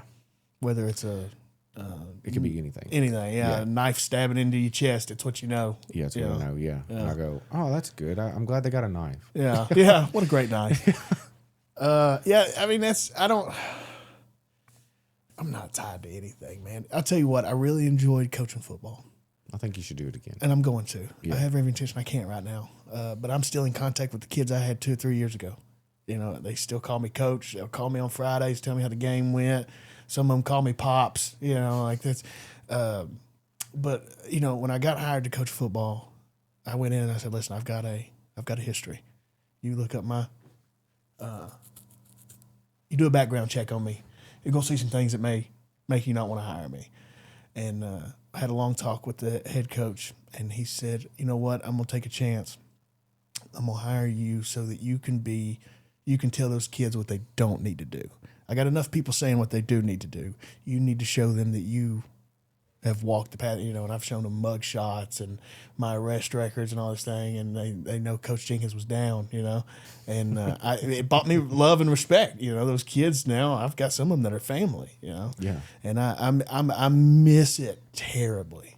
So in 5 years, if I had a choice, it would be that perfect day, like I told you about. Is maybe we sell the company, maybe somebody takes my role and I step back, but I don't want to do it without Tyler. I don't want to retire by myself. I want to retire with my wife, you know. I want to be, you know, I'd love to retire by 40 and just be like, hey, let's go to Colorado tomorrow, you know. My dream is 40. Yeah, that'd be nice, you know. Get to a spot where you can do that. I think I want to do 40, retire, but I want to like really, really actually founder myself. What do you mean? Like nothing. I don't touch a piece of paper. I don't answer a phone. I don't do nothing. I just show up like an old dude. Yeah. Yeah. Just do Talk recovery. Yeah. Just what I want to do. But I think I got some things to do before I get there. Yeah. Yeah. And probably I want to be able to, that's what the pressure washing company was about, was me trying to become self-sustainable outside of, it was not a great idea, like in scale. Yeah. Yeah. And that and trying to hire people with bad backgrounds, like so they could come in and then work. But they have to have driver's license, and like I would have to own every pressure washing company in Middle Tennessee for it to work, because I could only hire 2 to 4 people at max capacity for that company. I need something that's like 20 people. Yeah. Yeah, where I could just throw a guy or 2 a week and it doesn't affect anything. Yeah. Yeah. And it's self-sustainable in itself, you know. That's the only way I'll be able to walk when I walk. You know? Yeah. Have another avenue. Have another avenue. Yeah. It's, you know, I don't know. I just want to be happy. I am happy. Yeah. You know, I just want to continue to be happy. I want to be a good father and I want to be a good husband. Me too. And if I can do that in the next 5 years, I'll be happy. Me too. You know, and it's a weird statement for me to say me too at the current moment, but it's okay. No, it makes sense to me. Yeah. It makes sense to me. I feel like I've put the most effort into my life into about 3 things, but one of them is threshold, the other one's my sobriety, and the other one in the past 5 years, like I've done other stuff, but it's being a great husband and father. Yeah. And like I'm going to continue to do that no matter what. Yeah. Yeah. Somehow, some way, it'll work itself out in God's will. But I mean, I put a lot of work into this. Yeah. You know? It's hard to watch things go away that you put a lot of work into. It sucks sometimes. Yeah. Best memory of us together. After we opened Allen, eating at the taco place was a good one. Yeah. Probably the most memorable to me. I was probably a month or 2 sober. You had made me the manager of the halfway house. And we had a guy at the time named Country who was not happy that he was selected over. So to get back for not being the house manager, he was not going to do the chore, not do his chores. And I acted like a redneck. We got into and we worked together, me and him had worked together at the time, and we got into a big old tussle, and I'm out in the front yard, and I'm not in good shape at this point in my life, and I'm out there shirtless, just screaming, get your out here. I'm going to whoop you. And then I finally called you, and you had a long discussion about how I was pissed off that he was sicker than I was, and how for what my life needed to be, that was not a way of thinking I could stick to. And then you said, you're going to have to get over it. I love you, and there's nothing you can do to change it. And you hung up the phone. And I was pissed. I was pissed. And I'm in this state of emotional turbulence. And you just hung up the phone on me, And it got to the point where I calmed down and we worked through it, But that's one thing that I'll always remember is, my whole life, everything I'd done was conditional. But if I'd have fought him right there in that front yard, he was going to love me. If I went back in and put my shirt on and acted like a normal human, you were going to love me. If I, whatever decision I made in that moment, you were going to love me. And that's one thing that had not been in my life, is that unconditional love. Or I found out there was unconditional love. I just didn't see it. You shouldn't see it. Yeah. It didn't feel unconditional to me. Sometimes this is weird for me to say. I'll tell you my greatest memory in a second, my favorite memory in a second. But my dad, he's not very verbal. He doesn't tell me, he doesn't say I love you, or he's kind of like me. Like, hey, I trusted you to fucking hook the tractor up and run this company, whatever, Like, that's why I love you. But like, he moved his boat from Memphis to Paris, Cuba Landing, Paris, Tennessee, like closer to me. Yeah. It's like he's not saying I love you, but he is. And like, if I look back through my life, like, he's always been there. He's always showed support. He just doesn't know how to say it, But it is unconditional. Like, he's never wavered. He's never wavered. He's never like, I've never called him and he said, nah, I can't come today, whatever. Yeah. Or I'm not, you're a POS. I'm never dealing. He never, he just answers the phone and acts like everything's normal. You know, there's a weirdness to that, but there is. Yeah. But I think my best memory of us together, which really isn't us together. It's a weird thing, but I'm not sure exactly. It might've been a birthday party and I had to show up to give you money, or I had to pay for something. But I came in that day. I don't know what it was. It was at Allen House. But I came in and you had like planned a birthday party for someone, but you were like, you have to pay for it, Matt. Yeah. Yeah. And yes, I think it was the same day of the receipts. I was like, do you have the receipts? And you're like, no, I don't have the receipts. Yeah. But like, I went inside and I was able to like not be a part of it. Like, I was able to be there, but you took control. You prayed everybody in. It was like a highly spiritual moment for me and for you. Yeah. But it was like, it felt as if you had like took like stepped into the shoes that I didn't want to step into. Yeah. Yeah. And it was like it was a moment for me, like, that I was proud of you in that moment. Yeah. Where I didn't have to be me. I didn't have to be. You could be that part of it. Yeah. Yeah. Yeah. It was a weird. Other than that, it was probably just, I don't know, when y'all were around like Bratton and everybody was like Bratton Brothers and like Bain and what a crew. Foley. Yeah. Just like the camaraderie y'all that were together. And it was just good. Yeah. Yeah. That was a good group, man. My dad always told me with anything military, anytime you go away for the military, he would always tell me it's miserable. And all you do is think about how miserable it is. And then you do it, and it sucks, and it feels like it takes forever. And then 3 years later, you look back and you're like, what I would do to go back and do that again. Yeah. And that's the way that was. You know what I mean? That's the way that was. It's very similar to, I don't know that I would want to walk. I was poor. I was smoking L&M's, half cigarettes, and walking to work and making $11 an hour to dig holes for 14. I was miserable. But to go back and have that camaraderie and that relationship, because I'm at a different phase of my life now, Yeah. And I miss those days, I miss those days. Something about it. Yeah. Yeah. When you first there's other parts of my life that's happened like that. But that first portion when you're getting sober and everybody, it's just so congeal. Yeah. Congeal. Yeah. Is that the right word? I don't know. I don't know what that word means. So. Sounds like Jello. I'm not a bright human. Yeah, it does sound like Jello. Congealed. Yeah, congealed. It's so congealed. Congealed. It's all congealed. It's all congealed together. So at the end of every show, we the title is Powerful Beyond Measure, right? What's the title? Yeah, whatever. But it's from a poem that's Our Deepest Fear is we're powerful beyond measure. It's a great poem. It's a president, right? No? President? President or president? President. Did the president say that? I don't think so. Maybe I'm wrong. If it was Obama. Yeah, it was Obama. Here we go. No, but we ask every guest, what is your deepest fear? That's a good one. I hadn't thought about that. Long time.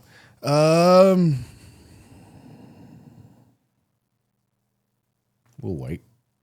Yeah, I don't. That's tough. I've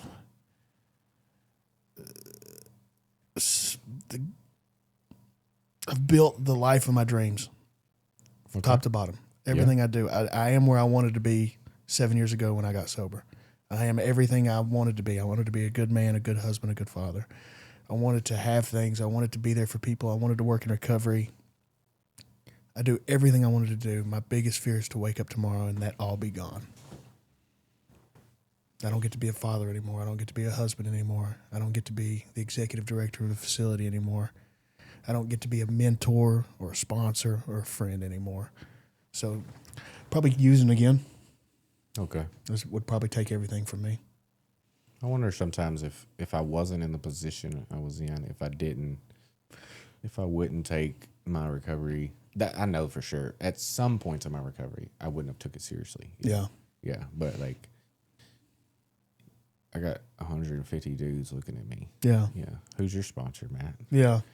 Well, it's Timmy Tom. The thing about that is it's very difficult.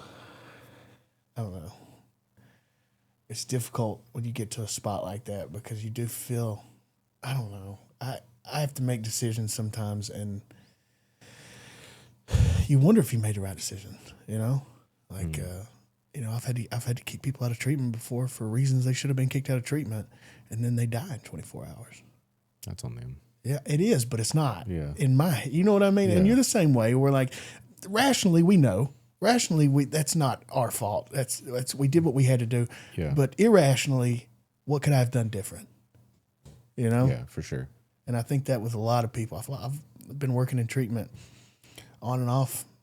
I mean, I started with you at like a month sober. 5 years. Yeah. Yeah, it's approximately, right? Yeah, 5 or 6. I mean, you only spent like a year out doing insurance, Yeah. and then you went back to Bratton, Yep. And then we opened the sober home. and you opened the sober homes. Yeah. Yeah. So probably a year out of I'll have 7 in April. 7 years in April. So April 1st. yeah, April 1st. April 2nd. My birthday's April 1st. April 2nd. Yeah. Okay. I got really high April on my Fools. birthday. April Fools. That's a joke. But yeah. I don't know. That's difficult. You don't think about that pressure when you're first in sobriety and you say I can't do anything else. Yeah. I've tried. To do it. Yeah. I should try. Yeah, I don't think you should. It was the most miserable year of my life. I did UPS Yeah. For I know, but you were always tied into this. 7 years. Yeah. I cut ties. Yeah, that's for a year. That's wild. Yeah. And regretted it every second. Why? Because you're missing that portion of your life, or because it's different, like actually different, like a different. When you spend every day for a long time waking up knowing that other people's lives are on your shoulders. Yeah. Yeah. Even though they're not, we feel that way. You know, people are going to make their own decisions and we have to do the best we can. But then to go, okay, what does today bring? Nobody counting on me. I don't have to act right for anybody. I get to, you know, in other businesses, you can be a scummy person and make it. Some businesses want you to be. Most businesses want you to be some type of scumbag, you know? And in this industry, and there's scummy people in this industry, don't get me wrong. Yeah. But I don't think they make it very long. Not in this area. Yeah. Yeah. There's So- probably some places in the There world. are, that- and there's yeah. bad treatment out there, and there's bad sober homes out there, and that's the nature of the beast. But I don't know, to wake up and feel like I'm living the life God intended for me, I've got to be in this field. Or coaching ball. If I go back to coaching ball, I felt a lot of purpose from that, helping young kids, you know, grow into men and not struggle the way I struggled. You know, that's the two things I've done that I don't know that I could live without. I actually like kids. Like I could probably be a teacher, but this is my fear if I ever were in that arena, like young kids. Yeah. Is I would say something really taboo or wild. Yeah. Because Taboo. I've been nicked, you know. Yeah. Yeah. I'll say some stuff. Yeah. You Yeah. will. Yeah. I'm better. You weren't terrible back then. Yeah, I know, but I'm way more thoughtful now. Yeah. Yeah, You sometimes. weren't terrible. I remember one thing you really helped. I don't know if you meant to or not, but you helped me get introspective. Is when we were running the sober homes together, and I was giving it my all. I was giving it everything I had, and I was there every day. And I can't remember what had happened, and we were arguing about something. Not like a big argument, but we had difference of opinion. And you texted me, and you said, "I've typed this text 10 separate times and erased it 10 separate times because everything I say you get upset about, and I don't know what to say." And that at first I was like, "What a jackass," you know. And then I was like, "Am I like that?" You know. And that's I've had to really like. In that moment, you were. And I was in early sobriety. I was, Yeah. and that made me go through a self-growth process of understanding who I am. You know, and it's to be honest, that text alone has probably helped my marriage more than the years of therapy, is because I'm not looking for that fight anymore. I'm not looking for ways you're wrong. You know, I do the opposite. I have positive thought process about what everybody's doing. You have to prove to me that you're not doing the correct thing. That's a good way to You look know? at it. Yeah. I have I was telling somebody this morning, actually. I was telling Eric. He's doing okay also. But I was taking him to my house, and I was like, man, he was talking about he has a hard time finding gratitude, like on a daily basis. He has to be purposeful about it. And I was like, I think that I noticed that I have actually in that. I feel like I've learned more from that place, that on-site, than I've gave it, you know, like, yeah. You brought it up like 3 or 4 times I now. know, yeah. But I've heard great things. it's weird. It doesn't, at first I was like, it's not working. It's a slow burn. It's a slow burn. Yeah. Yeah, it gets you going. Okay. But I was like, I feel like I'm the opposite, where I will wrap gratitude and silver lining around things that don't need silver lining around. Yeah. Like somebody will do something to me and it be negative, and I'll go, well, at least I got a voice. Yeah. Yeah. And like, at least they have an outlet. Yeah. You know, like, or whatever, you know. Yeah, that makes sense. It's just like, I should just be like, no, F that person. Yeah. Like, remove them out of my life. You know, like, Yeah. it's a weird, I don't know.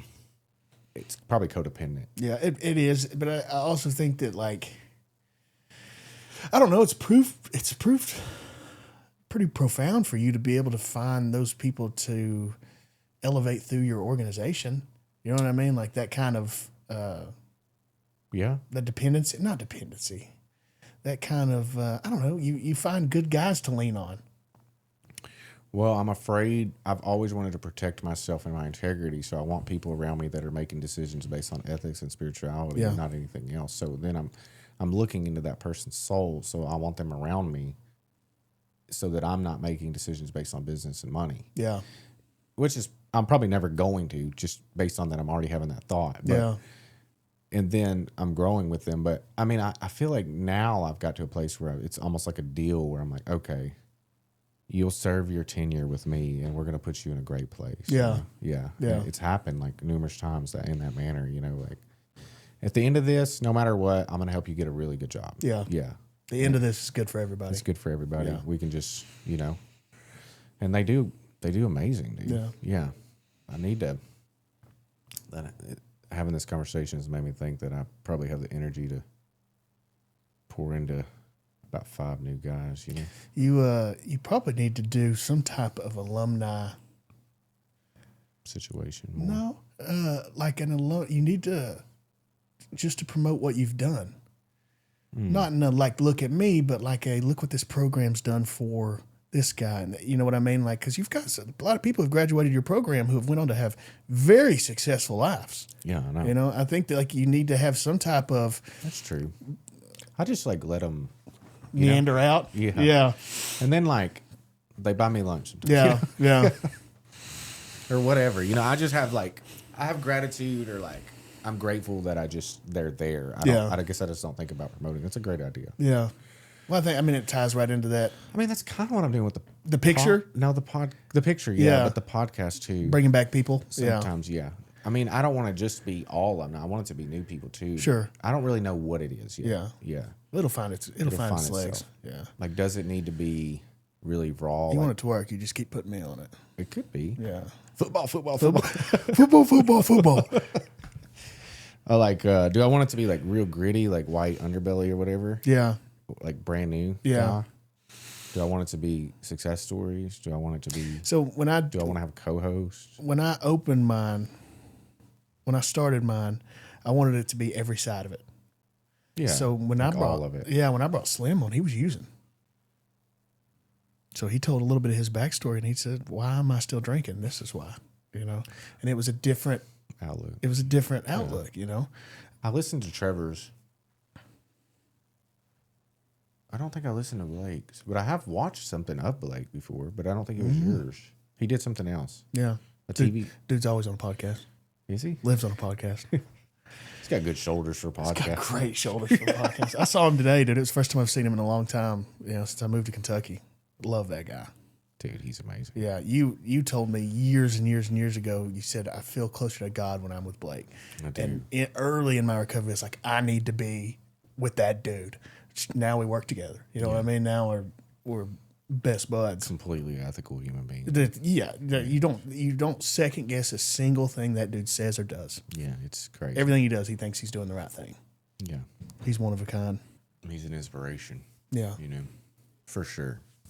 I think we have the same. He's 11 years. I know you guys are close. I remember you telling me that you both got in the rooms at the same time. Yeah.